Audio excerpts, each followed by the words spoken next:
Yep, I'm retired Sheriff Mark Lamb. Just retired January 31st, 2024. For 8 years, I was the sheriff of Pinal County, Arizona, which is between Phoenix and Tucson. And believe it or not, we're not on the border, but we have extensive border problems in this county. Not only do we have them that come through the desert area on the south end of our county, which is 52 miles off the border, we also have the trafficking along the I-10 and the I-8 interstates. So I-10 for the last 4 years, huge amount of people being trafficked, drugs being trafficked, and then you also have the guns and the cash being trafficked back to Mexico down that corridor. And then 4 years ago, under the President Trump administration, the first one, the biggest thing that we saw was people coming through the desert area south of us, directly south of us where the Indian reservation is. They would come through the Tohono O'odham Indian Nation and they would traffic them right up here to the I-8 or to a spot we're going to right now. I'm going to take you to a spot that was a loadout spot. So people would come across, they would drop all their backpacks, their water jugs, and then they would be picked up by somebody that the cartel would pay to pick them up. And this area where we're going is about probably 75 miles off the border. And that's how deep they were getting into the country. So they would come up this canal road. So they would come through the reservation, come across the I-8, which starts in Pinal County and runs all the way to San Diego. And they would walk up this canal. And then this area is one of the staging areas. Look right here. That hat is a hat brought here by an illegal. Now, I'm going to remind you. Does this mean something? Like, yeah, is that marking something? That's a marking for them. So what is that? What are they marking? They're marking that this is where they'll be picked up. So somebody came and waited right here and got picked up. This is where the cars would come and pick them up, right here. This is all, look at all this water jugs, okay? Look at these backpacks right here. I'm going to show you a ton. And this will pick up again. Now that the cartels no longer can just bring people across so easily, this is going to get to be a hot spot again, but I'm going to go show you a lot more. So how are they getting through the border now that the border is shut? How are they getting through? Is there a hole? Well, there's no wall. On the reservation, there's 0 feet of wall. Along the Indian reservation is only, at best, 3 strands of barbed wire fence. So that's the best you're going to get. Maybe some Normandy barrier is all you're going to get. And so they just walk right across to the reservation, and there's very little police in the reservation. We're going to go this way. Why don't we tell the reservation, like, shut your damn border? I mean, can't we encourage them to put up a yeah, it would be nice. Look at all this stuff. This has been washed out because this is obviously a wash, right? Yeah, look at the wash. But look at all this: backpacks, clothes, blankets, water jugs, all this stuff. When I was sheriff, my first 4 years, I used to bring congressional people out here, and we would come out here, and every day I would bring somebody. We had fresh stuff, like fresh clothes. The water washes it all that way too, so it kind of cleans it up. But look along here, water jugs. We used to see. There's a blanket right here. Oh yeah, that's nothing. We'll see a ton more. All right. Think about it, like this is the perfect place for them to hold up, because these trees are much more grown over. Somebody's come through here and cut these trees, but usually this is very grown over and very covered. But if you look all along here, look at their water bottles, clothes. How recent would you guess this is, the water bottles? Look, this stuff is not as recent because this is too hot right now. But in another month, I guarantee you this will start to pick up again and this will get all fresh again. But let's walk over here. Look at all this stuff. Oh my God, this looks like they had a little camp right here. This one's camouflage. Yeah. And you know why they use the black? No. Because the black doesn't reflect from a distance. So if Border Patrol, right, the water will reflect from a distance. And so They use the black water jugs. Yes. Okay. They are smart. Look at all this. Look at all this. Now, I literally could show you 100 different places in my county. Holy shit. Where this is what it looked like. This is what it was like. This area under the first Trump administration was a hot spot. Like every day we'd come out here and there was new clothes and new backpacks. And then it was, like I said, it was so easy for them to cross over that we didn't see it as much. There wasn't as much new stuff every day for 4 years because they could just cross. Here's the other thing too, like these carpet shoes. Like they use these carpet shoes. They put them on over their boots and you see the residue. No. Look at all these carpet shoes everywhere. People will ask me, they'll say, do you think there'll be terrorist action? Yeah, absolutely. But I always tell them, it's already happening. People will say, well, what do you mean? I go, we've been conditioned to think that terrorism is a bomb going off or somebody walks into a church with a gun. That's what we've been conditioned to think terrorism is, or 9/11. To me, terrorism is killing Americans. And our enemies, China, the cartels are the purveyors of it, but they have figured out how to kill Americans without firing a single shot or setting off a single bomb. They're killing.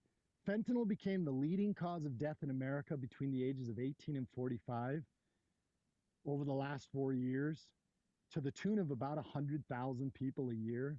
It has become the leading cause of death, killing Americans of all ages every year. And yet we did not treat it as if that was some type of terrorist threat to us. Our government failed the American people. So yeah, it's not a theory. They've already been doing it. I don't know what their motivation is. They're not our friends, so their motivation is to weaken us. Either you kill us or you drug us to where we're not the lions that we used to be in this country. That's reality.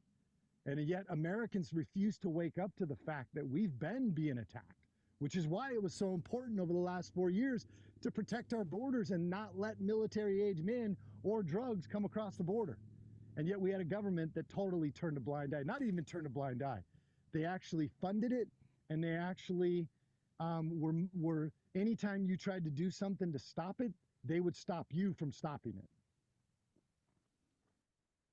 Yeah, America, wake up. So what's the solution to this problem? What do we need to do? Like shut the border down, put the fence up with the native reservation? We started the solution. So the solution was, you know, President Trump says it all the time. People are going to watch this and say politics, whatever. Look, the reality was it's a disaster for the last 4 years. And they tried to pass legislation that would have made it worse. It would have codified into law a very bad border behavior.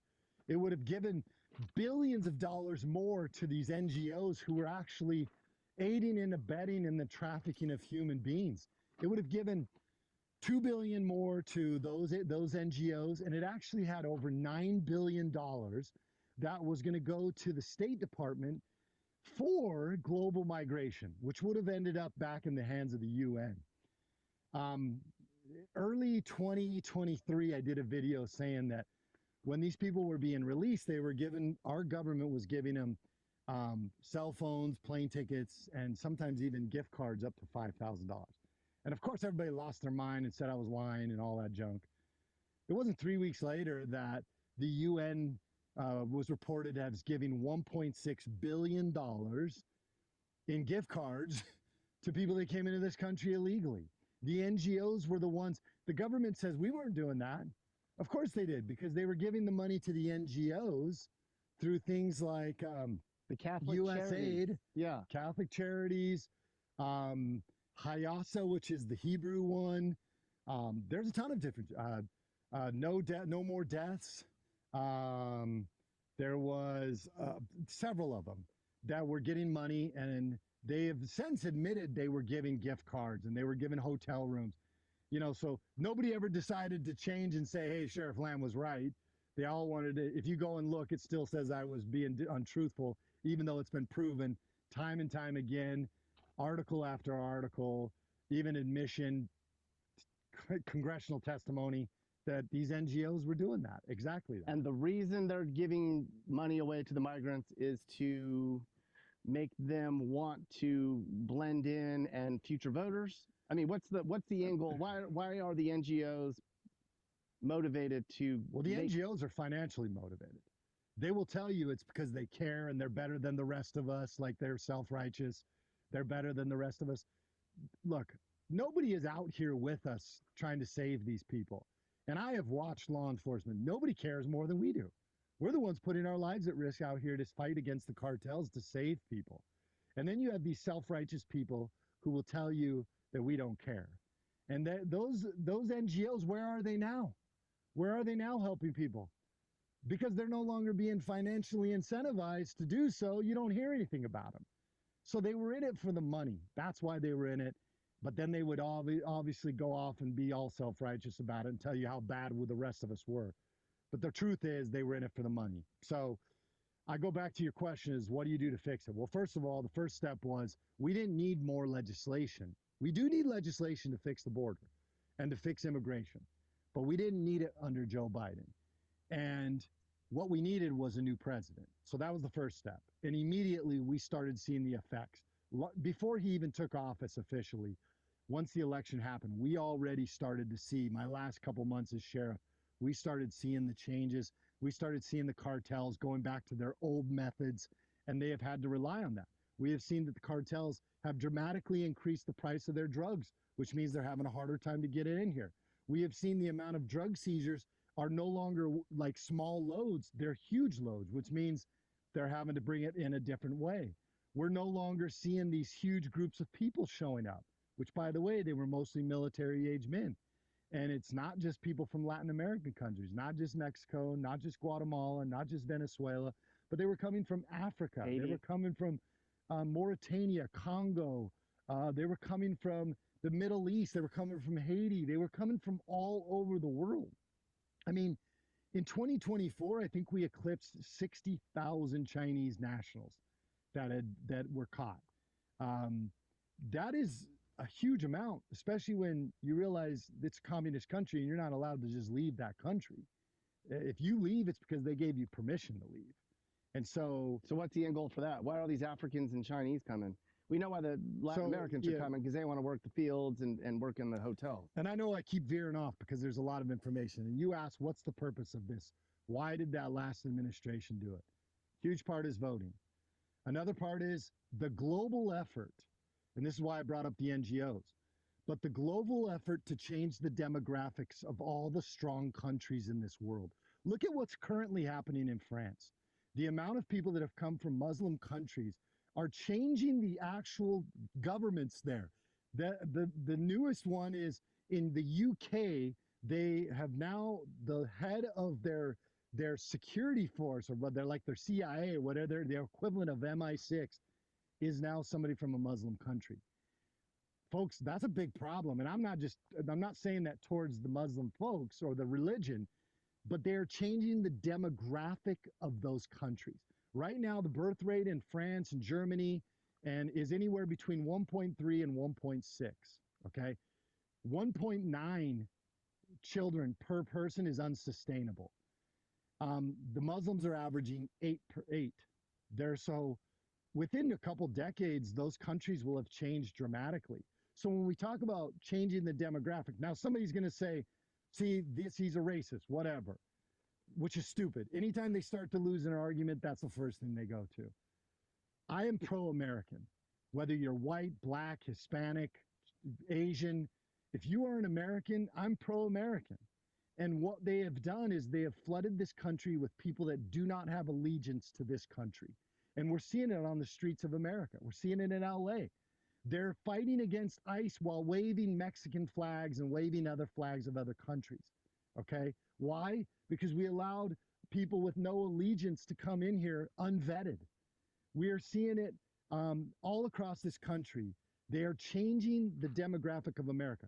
There's estimates that there's about 50 to 60 million people that are in this country illegally. That is over 10% of our population are in this country illegally. It won't take long to change the demographic, where Americans, like France and England, become the minority. And the majority are people that were not Americans, have no allegiance to this country. And so it's voting, it's changing the demographic of America. It's a global effort to change the way the world is and tear down borders all across this world. The UN, all these other globalist groups are at the heart of it as well. So it's a lot more than just the voting. There's a lot to it. And most people they don't want to hear it. They don't want to believe that this would happen, that your government would do this, but it's the truth. And I can show you the evidence of all the people that have come in here. Good job, Sheriff. Okay, so they're flooding other countries with foreigners. Who's they? Who is motivated to flood Europe and America with foreign immigrants and change the demographics? Who's they? Who's controlling this and why? Well, look, I'm a capitalist, okay? I think that capitalism is the best type of America's where you can go and you can change the course of your family's trajectory in one generation. In a few years, you can change it. But we are watching as these businesses that are created in this country are being swallowed up by bigger businesses. And it's really getting to where just a handful of really big businesses are actually controlling the economies throughout the world.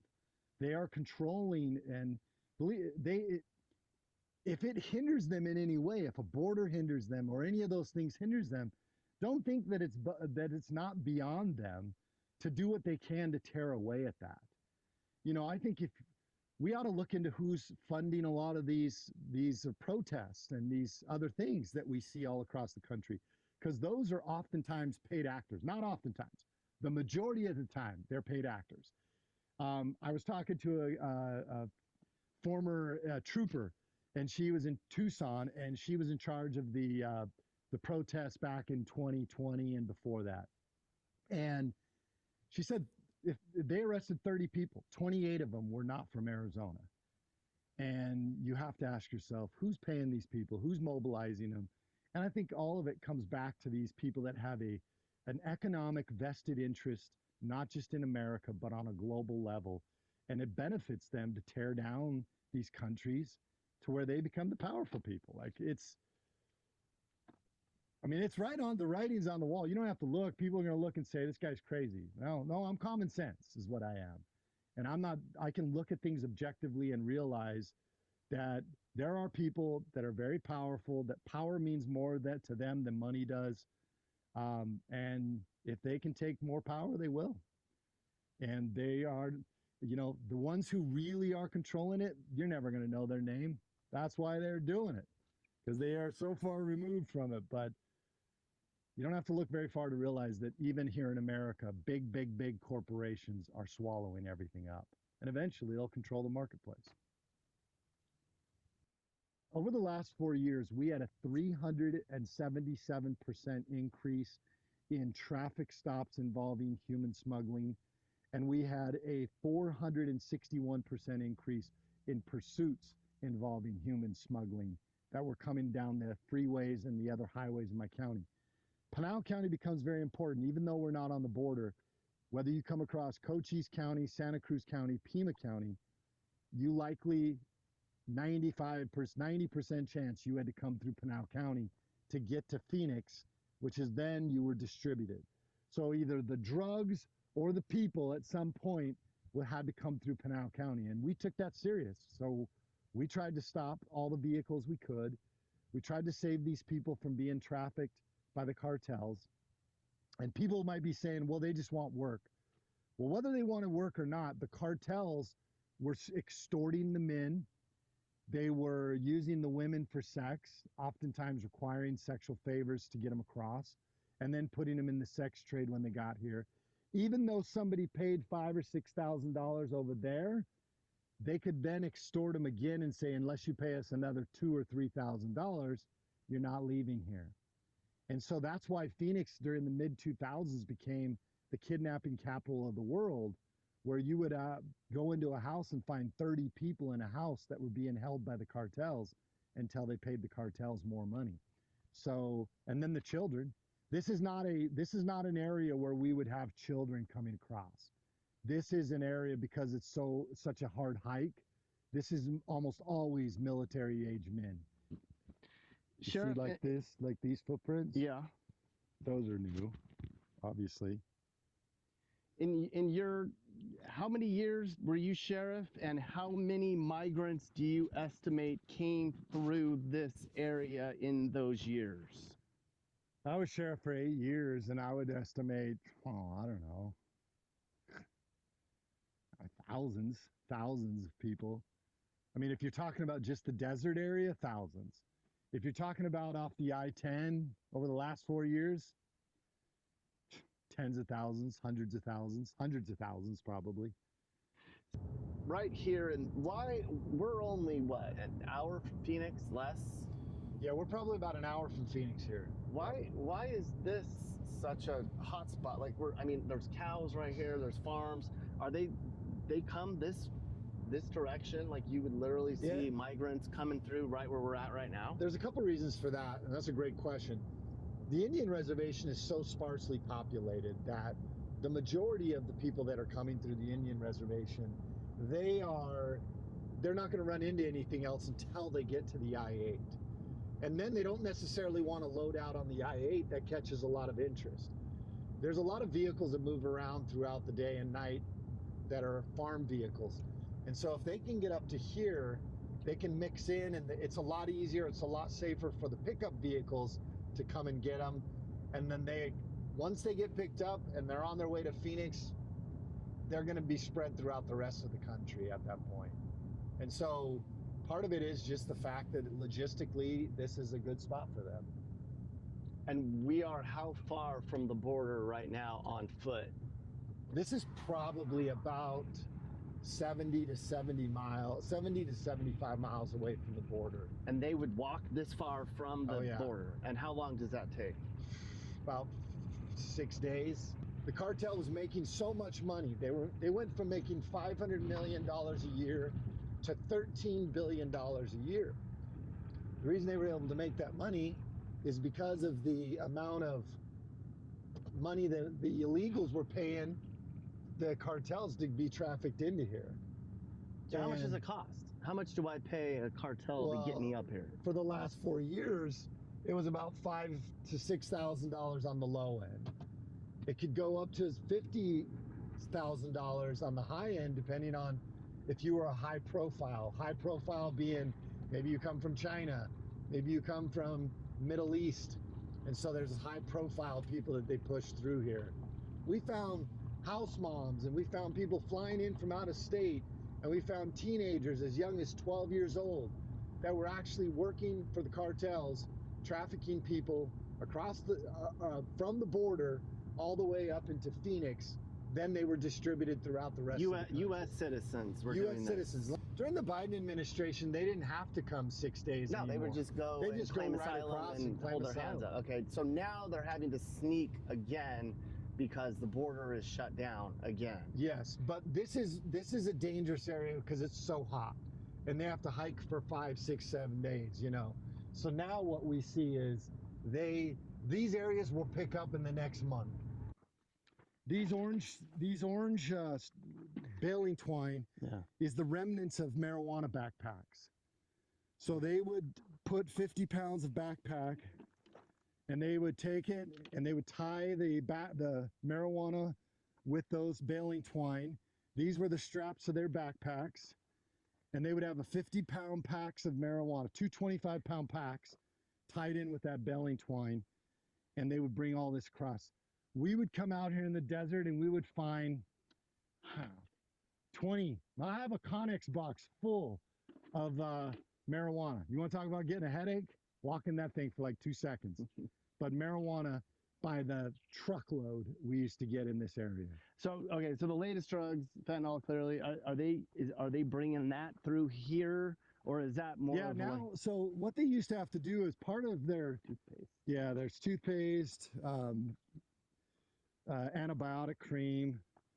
What they do now is they can afford to have an actual coyote carry the drugs. So like a guy can, in a backpack, he can carry tens of thousands of pills. Or he can carry meth liquid. They oftentimes carry it like liquefied, and then they come here and they unliquefy it. They make it into meth. So we see that a lot. And it used to be that the way they would give them a discount if they carried drugs across. But there wasn't anything we could do, because if they were on the reservation, if they got caught with 50 pounds, the federal threshold was 1,000 pounds. Unless somebody had 1,000 pounds, they weren't going to charge them, which was ridiculous, by the way, but they weren't going to charge them. And so a lot of the people we would catch, if we caught them stateside, we could charge them. If not, if we caught them on the reservation, or the feds caught them on the reservation, we couldn't charge them. So yeah, that was a big problem. But now they can have one guy carry the drugs, or two. And what we'll do is we get these runners. So when we come in contact with a group, one of them, boom, will take off. And the other ones are told, hey, you just hold tight. So we're stuck with the guys, and the runner takes off, and he's usually the one that's carrying the drugs. How frustrating was that for you as sheriff, trying to stop this, and then the administration was basically countering your efforts by letting them in? So, well, look, it was very frustrating. Like, it's very frustrating. But the last 4 years it changed, because then they were in cars. They weren't in the desert as much, because they could just come across all the gaps in the fence that the Biden administration had allowed to occur. And so they didn't need to come and hike 6 days through the desert. They just had to get across the border and then have somebody that the cartel was paying $1,000 a person to come and pick them up and then drive them on the I-10 or one of my other highways. Pinal County was the last line of defense, whether it was people that were being trafficked by the cartels, or whether it was, and mind you, the cartels, they don't treat them good. They leave them for dead in the desert. We've saved countless people in the desert. We've picked up countless bodies in the desert. Then they also don't care. They'll throw them in the trunk of a car in the middle of the summer and drive them up on the freeway. So what's the future of all this? We're never going to stop it. We currently have put a cork in the bottle, I guess, is the first thing I could think of. I don't know. We've done pretty good. I mean, I'm pretty impressed with President Trump and his administration and what they've done thus far. And they're not giving up. They could have easily have said, hey, we fixed the problem. We're down to a couple thousand people coming in the country at a month. But they haven't.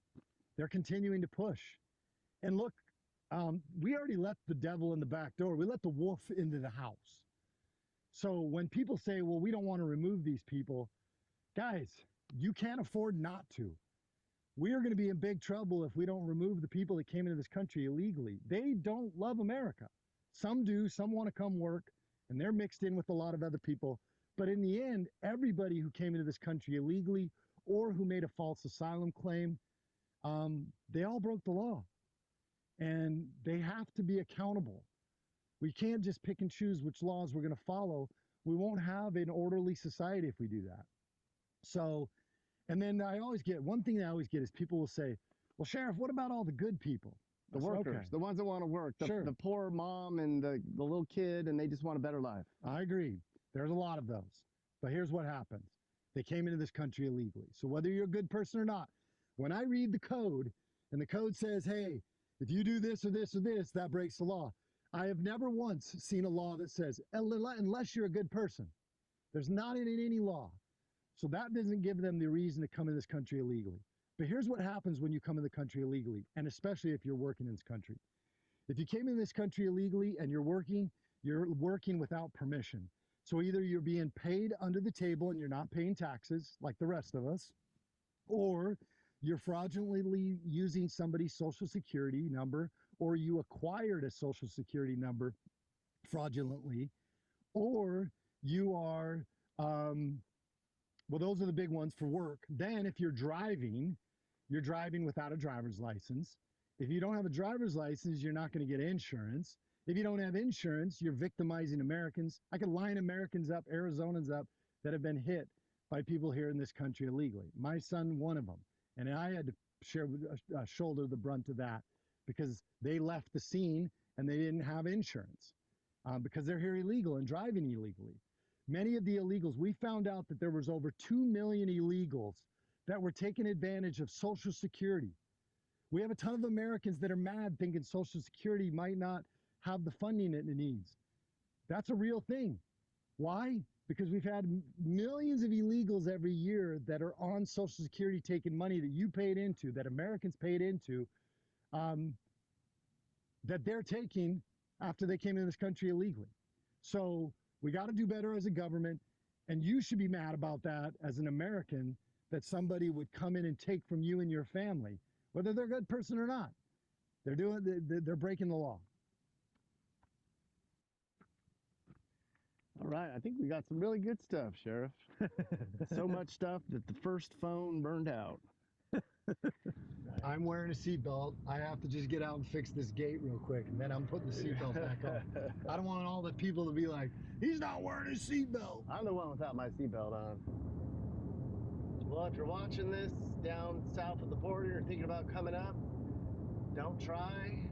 It's going to be a lot tougher than it's been the last 4 years. Amen to that.